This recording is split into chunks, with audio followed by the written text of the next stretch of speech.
سفید فام نسل پرستی کی ابتدا عہد وسطی میں غلامی کے ذریعے ہوئی۔ اس عہد میں جب وائکنگ نے اپنے علاقوں سے حملے کر کے یورپ کے لوگوں کو پکڑ کر غلام بنایا تو غلاموں کی تجارت یورپ میں پھیل گئی۔ جگہ جگہ غلاموں کی منڈیاں تھیں، جہاں غلاموں کے تاجر انہیں فروخت کر کے منافع کماتے تھے۔ آئرلینڈ کا شہر ڈبلن غلاموں کی سب سے بڑی منڈی تھا۔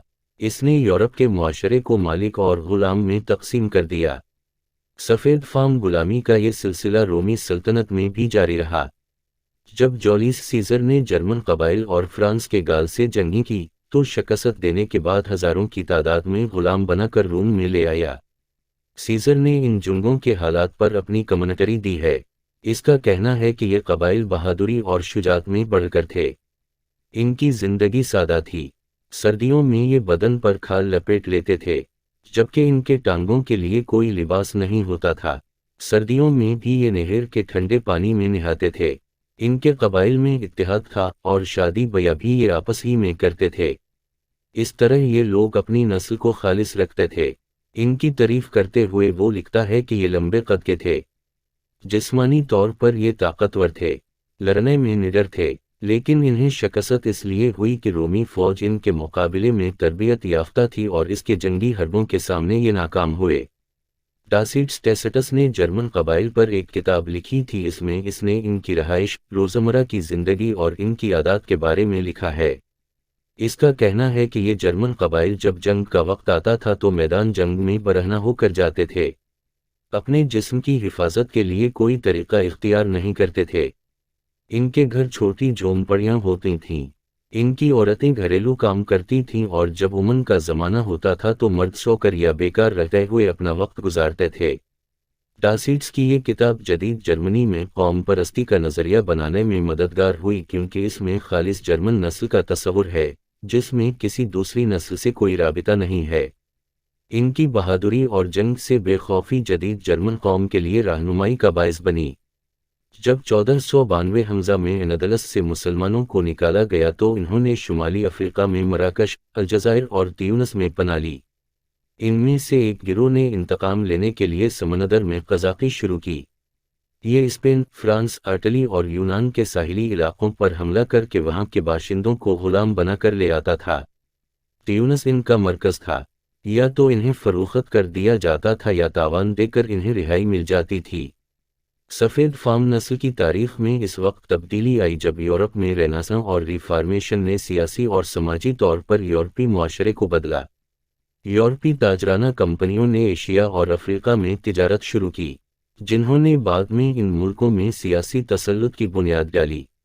لہذا یہ نظریہ 17ویں صدی کی پیداوار ہے۔ یورپی دانشوروں اور سیاستدانوں نے یہ ثابت کیا کہ سفید فام نسل دوسروں سے برتر ہے۔ اس کی تہذیب میں نئے افکار اور خیالات کو پیدا کرنے کی گنجائش ہے۔ اس مرحلے پر مفکرین اور اسکالرز نے نسل کو رنگ کے حساب سے تقسیم کر دیا۔ سب سے افضل سفید فام تھے، اس کے بعد گندمی زرد اور سیاہ فام تھے۔ ہر نسل کی اپنی عادات تھیں۔ ان کی تہذیب اور کلچر تھا جو سفید فام دانشوروں کے لیے پسماندہ تھا۔ اس مرحلے پر سفید فام نسل کو یورپ تک ہی محدود نہیں رکھا گیا بلکہ اس میں کوہ قاف کے لوگوں کو، خاص طور پر عورتوں کو شامل کیا گیا۔ ہمارے ہاں بھی کوہ قاف کی پریاں مشہور ہیں۔ اب سفید فام خوبصورتی کو مصوری کے ذریعے شہرت دی گئی۔ کوہ قاف کی عورتوں کی خوبصورتی کو مسعون نے پینٹ کر کے سفید نسل کی برتری کو بڑھایا۔ مسعون نے عثمانی سلطنت کے حرم کو بھی سفید فام عورتوں کی خوبصورتی کے لیے استعمال کیا، کیونکہ ان کے حرم میں زیادہ تر خواتین بلقان کی ریاستوں سے آتی تھیں۔ لہذا ایسی بہت سی پینٹنگز ہیں جن میں عثمانی حرم کو سفید فام نسل کے معیار پر لا کر پیش کیا گیا ہے۔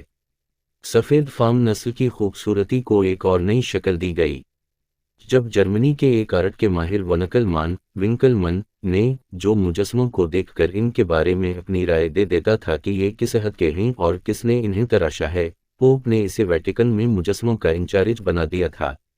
ان مجسموں کی بنیاد پر اس نے اس نظریے کا اظہار کیا کہ خوبصورتی کا معیار یونان ہے۔ یونان میں جو مجسمے مردوں اور عورتوں کے ہیں، ان سے خوبصورتی کے تصور کا اندازہ ہوتا ہے۔ ونکلمان کے اس نظریے سے جرمن شاعر گوئٹے اور ڈرامہ نگار شیلر بھی متاثر ہوئے۔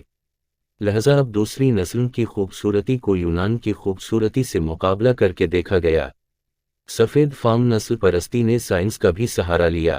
اول اسکالرز نے قوموں کے درمیان نسل پرستی پر تحقیق کی اور یہ ثابت کیا کہ سفید فام نسل کے مقابلے میں دوسری اقوام کمتر ہیں، لہذا ان میں عدم مساوات ہے۔ نسل پرستی کو مزید تقویت دینے کے لیے سائنسدانوں نے انسانی کھوپڑیوں کا مطالعہ کرنا شروع کیا۔ کھوپڑی کے سائز، اس کا چہرہ، اس کے ہونٹ، ان کا تجزیہ کر کے یہ رائے قائم کی کہ کون سی نسل تہذیب کے کس مرحلے پر ہے اور تہذیب کس درجے پر ہے۔ جرمنی کی گوٹینگن یونیورسٹی اس تحقیق کا مرکز تھی۔ جرمن سائنسدانوں اور علم بشریات کے ماہروں نے یہ نتیجہ نکالا کہ سفید فام نسل اگرچہ برتر ہے مگر سب سے زیادہ برتر جرمن نسل ہے۔